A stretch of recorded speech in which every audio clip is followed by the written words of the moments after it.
Hey everyone, my name is Wedge. We're almost done with Shadows over Innistrad preview season. Yeah, time really flies when all the flesh around you is decaying. Anyways, we still have a few days left, so let's talk about some cards. Today we'll be looking at a really upset dog, a werewolf tribal enchantment, the scariest frog I've ever seen, and more. If you enjoy these spoiler videos, you could hit the like button. It's a small gesture and helps the channel out. Enjoy. Forgotten Creation is 4 mana for a 3/3 zombie horror with Skulk. Remember, that means it can't be blocked by creatures with greater power. At the beginning of your upkeep, you may discard your hand. If you do, draw that many cards. Wow, that ability is hilarious. Sphinx's tutelage and standard for days. Also, this is obviously a nice nod to Commander players. Since the card has no inherent protection, I can't imagine it'll see that much standard play. Granted, it enables Delirium and Madness like a boss, still trying to figure out where it fits in. At least you know it'll see play in Argent. That deck is getting really funny. I wish it was just a tad cheaper though, dang. Scourge Wolf is 2 red for a 2/2 wolf horror with first strike. It has double strike as long as there are 4 more card types among cards in your graveyard. I'm not sure if this card is a trap or not. I'd love for this to see play in mono red aggro decks, but I'm not sure Delirium is going to be that easy to enable for this strategy unless they force Sin Prodder, which most people are still on the fence about. Beyond that, maybe Werewolf Tribal, but I think we need more support for that as well. I don't know. I want to like the wolf. I do. I really do. Something just throws me off about it. Anyone else? There are a bunch of 2/3s going into new standard, just saying. Howlpack Resurgence is 3 mana for an enchantment with flash. Each creature you control that's a wolf or a werewolf gets +1/+1 and has trample. The design of this card is genius, and if there is a werewolf tribal deck, you can bet that this will be in it. Here's what makes it so good. It has flash. That's 100% of the value here. You get to pass your own turn, let your wolves flip, and then just cast this as a combat trick on your opponent's turn. You get to ambush them in combat and get a huge buff to all your wolves permanently. I can't think of anything else you'd want from an enchantment like this except death protection, but that's too broken. Howlpack Resurgence is a strong card. Love it. When Vessel of Volatility was spoiled, I had no idea that it was going to be part of a cycle, but it totally is. Let's take a look at the other 4 vessels. Vessel of Ephemera is 2 mana for an enchantment. You can pay 3 mana and sacrifice the vessel to put 2 1/1 white spirit tokens with flying onto the battlefield. This card's definitely a nod to Lingering Souls.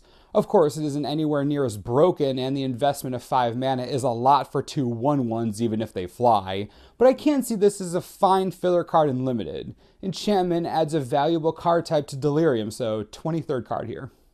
Vessel of Paramnesia is 2 mana for an enchantment. You can pay 1 blue and sacrifice the vessel, and target player puts the top 3 cards of their library into their graveyard, draw a card.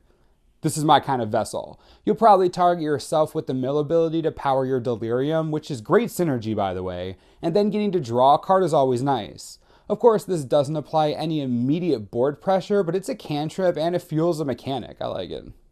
Vessel of Malignity is 2 mana for an enchantment. You can pay 2 mana and sacrifice it, and target opponent exiles 2 cards from their hand. Only activate this ability anytime you could cast a sorcery. Yes, love this, fantastic.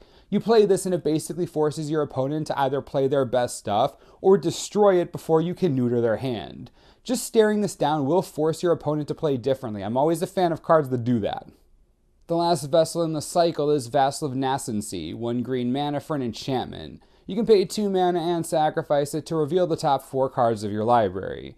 You may put an artifact, creature, enchantment, land, or planeswalker card from among them into your hand, put the rest into your graveyard. This vessel is basically a better version of the blue one as far as I'm concerned. Getting to tutor 4 cards deep is really nice, and it lets you grab most anything you could ever want. Covers all permanent card types after all, and you still get to essentially mill 3. Unfortunate the activation cost isn't a single green mana, but I think that'd be way too good. Inexorable Mass is 3 mana for a 3/3 ooze. Whenever it attacks and there are at least 4 more card types among cards in your graveyard, put a 3/3 ooze creature token onto the battlefield tapped and attacking. Well, say hello to the newest collected company target. I love ooze creatures, especially ooze creatures that create new ooze creatures. The problem? Collected company decks that would want this are going to have a huge issue enabling Delirium.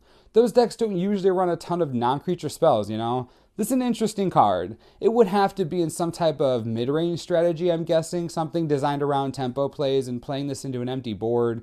It's a weird card with Delirium. Weird card indeed. It really oozes with value though, you know. Oozes. Nailed it. The Gitrog monster is 3 of anything, 1 black and 1 green for a 6/6 legendary creature frog horror with Death Touch.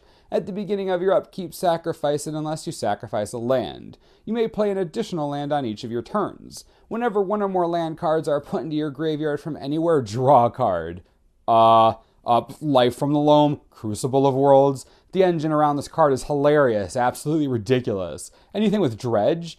Granted, you only get 1 draw per Dredge trigger. It's so easy to chain Dredge triggers that you shouldn't have a problem. You trigger, go to draw, Dredge instead, do it over and over again. You could just mill yourself in 1 turn. This frog is bonkers. Add in Titania to the 99 and boom, we have the most outrageous build around Commander we've seen in the last few sets. Seriously, lands going in the yard from anywhere is just broken. So broken, Commander players must be freaking out. Prized Amalgam is, oh wait, that's the professor's preview card on Tolarian Community College. You should really go watch his video on it. It is amazing, trust me.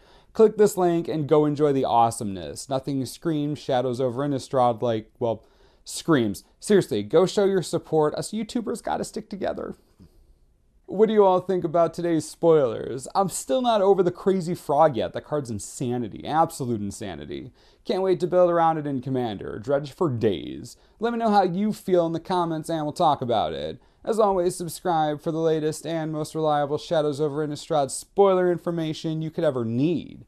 This is the Mana Source. I'm Wedge. Thanks for watching. We'll see you next time. This video is brought to you in part by TCGplayer.com. I did not expect to see some of the cards we saw today. You're going to need Life from the Loam to make that Toad hilarious in Commander. You can get Modern Masters Life from the Loam right now for $9. It's a heck of a deal considering it's played in multiple formats. Just saying, good time to pick it up. You'll also probably want Titania. Yeah, you'll definitely want Titania. $2 each, right now. Just go get one. She's so cheap, there's no reason not to. Click the links, help the channel, easy peasy.